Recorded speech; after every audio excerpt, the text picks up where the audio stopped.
خيرا. علمتني الحياة في ظل العقيدة أن أعظم سلاح بأيدي المؤمنين هو الدعاء.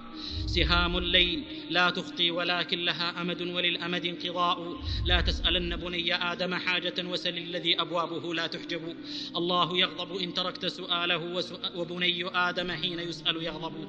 سلاح عظيم غفل عنه المؤمنون لن يهلك معه أحد بإذن الله، إنه الدعاء. الالتجاء إلى رب الأرض والسماء، وقال ربكم ادعوني أستجب لكم وإذا سألك عبادي عني فإني قريب. يقول ابن كثير عليه رحمة الله: كان بقي بن مخلد أحد الصالحين الأخيار، عابدا قانتا خاشعا. أتته امرأة صالحة فقالت: يا بقي، إن ابني أسره الأعداء في أرض الأندلس، وليس لي من معين بعد الله إلا ابني هذا، فسل الله أن يرد علي ابني وأن يطلقه من أسره.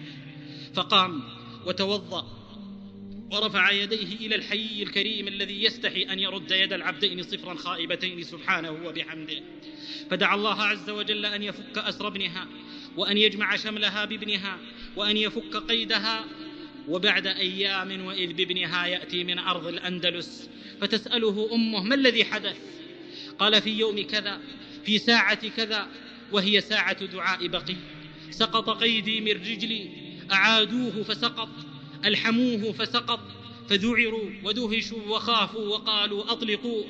قالت: فعلمت أن ذلك بدعاء صالح من عبد صالح. أمن يجيب المضطر إذا دعاه ويكشف السوء. الدعاء هو العبادة.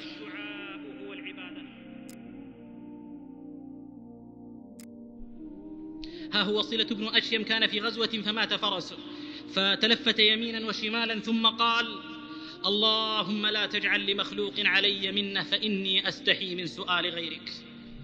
وعلم الله صدقه في سرائه وضرائه، فأحيا الله عز وجل له فرسه فركبه حتى إذا وصل أهله قال لغلامه: فك السرج فإن الفرس عارية، فنزع السرج فهبط الفرس ميتا. ولا عجب، فمن توكل على الله ومن التجأ إلى الله أجاب دعاءه وحفظه، ولو كادته السماوات والأرض لجعل الله له من ذلك فرجا ومخرجا.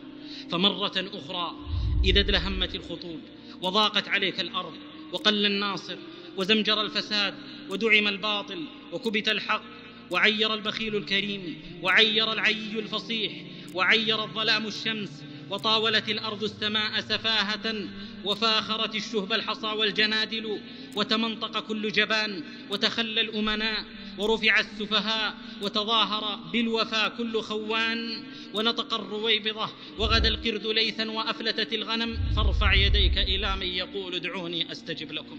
يا من أجبت دعاء نوح فانتصر وحملته في فلكك المشحون، يا من أحال النار حول خليله روحا وريحانا بقولك كوني، يا من أمرت الحوت يلفظ يونس وسترته بشجيرة اليقطين. يا رب إنا مثله في كربة فارحم عبادا كلهم ذنوني.